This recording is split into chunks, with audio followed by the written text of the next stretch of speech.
If you want to get better at anything, there's one vital thing that you need to do, and that's sort out your routines, in my opinion. So we all know that practice makes perfect, but it's the amount of practice and the quality of the practice that's important. So setting up those routines to make sure you practice daily, vital. Okay, it's about 5 to 7 in the morning. I'm at work, you can see the building behind me. I work at Suffolk One in Ipswich, Suffolk. It's a sixth form centre, and today I'm going to talk about routines. Okay, so I'm going to stop myself there because I messed it all up.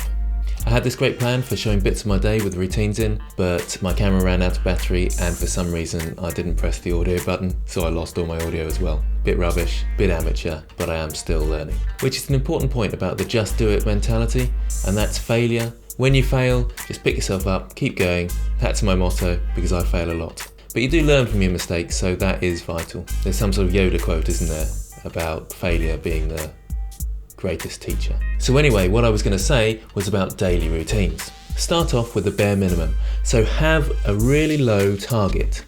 And when you stick to that each day, you can then build on it. If you're finding it hard to stick to, then lower it down so you can stick to it. Because if it's too hard, you'll keep failing, you'll get despondent, and you'll probably give up on the routine. So don't overdo it, or you probably won't stick to it. So my bare minimum is 3 lots of exercise a week for about 40 minutes. And I do that when I go to college on Monday, Wednesday and Friday. If I get anything else in, then that's a bonus. And I've kind of built on that really. I expect myself to be able to do a bit of exercise each day. But occasionally I can't, so I go back to my bare minimum and I'm happy. I'm still winning. You might also need to make your routines adaptable slightly. If you have a really tough day and you don't complete them, fair enough. Don't panic if you miss some, just carry on, start again the next day and don't give up. So I had all these shots of me at the gym talking to the camera and I was getting pretty knackered and I could hardly talk. Bit silly really. And I think because I had a lot on that day, I packed too much into it. So I completely crashed and burned. I had a lesson observation and that's probably one of the most difficult and stressful times for a teacher. So I'm going to skip back to my second routine of the day, which kind of went, well, it didn't go great, but it went okay at least. So it's about 8 o'clock and I'm on to my second routine of the day, which is answering YouTube comments. I really enjoy this bit. It's great fun and I really appreciate all the comments and that's why I try and answer all of them. I think it's my favourite bit about being a YouTuber is getting feedback and chatting to people, meeting new people. If you're wondering why the camera's all the way over there, it ran out of battery and that's the only place I can plug it in and point at this area at the same time. Bit silly, I know. I'll do another blog post in the future, probably about being prepared perhaps. So now I'm on to my last sort of non-work routine and that's doing some sketching.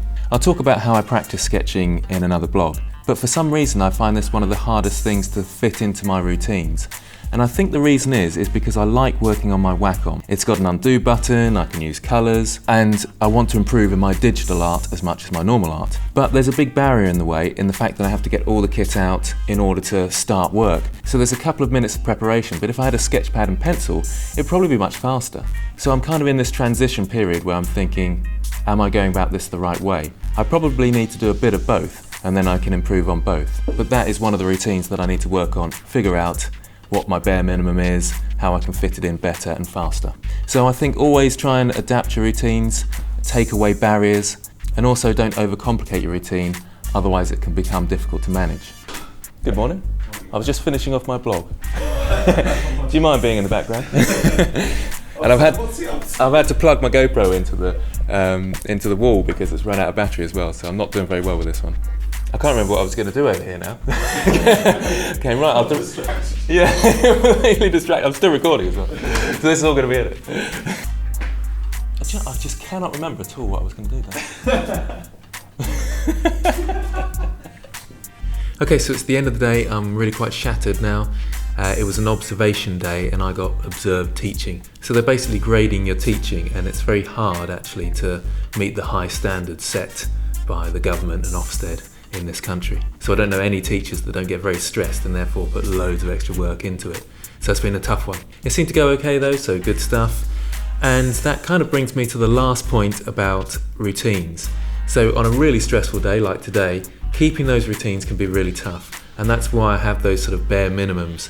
So as long as I meet those, I'm happy. And sometimes I don't meet those and you're a bit disappointed, but if it's a really stressful day, you just think, forget it, don't worry about it. I really struggled to do the artwork, for example. I just couldn't get into it and I just didn't feel it because I was too busy thinking about the lesson ahead of me. And this evening, I try and add to the bare minimums and that's where I put the extras in. Maybe I won't do that this evening, I'll see how I go, how tired I am, but I'm pretty knackered now. So I'm going to finish it there, but perhaps get across to the Discord server, join in the discussion and talk about your routines, and maybe try setting up a new routine and tell us about it. Also, I'll go through the lighting challenge that's now closed, and I'll talk about that in the next episode. You can also write any comments that you might have about routines in the comments below.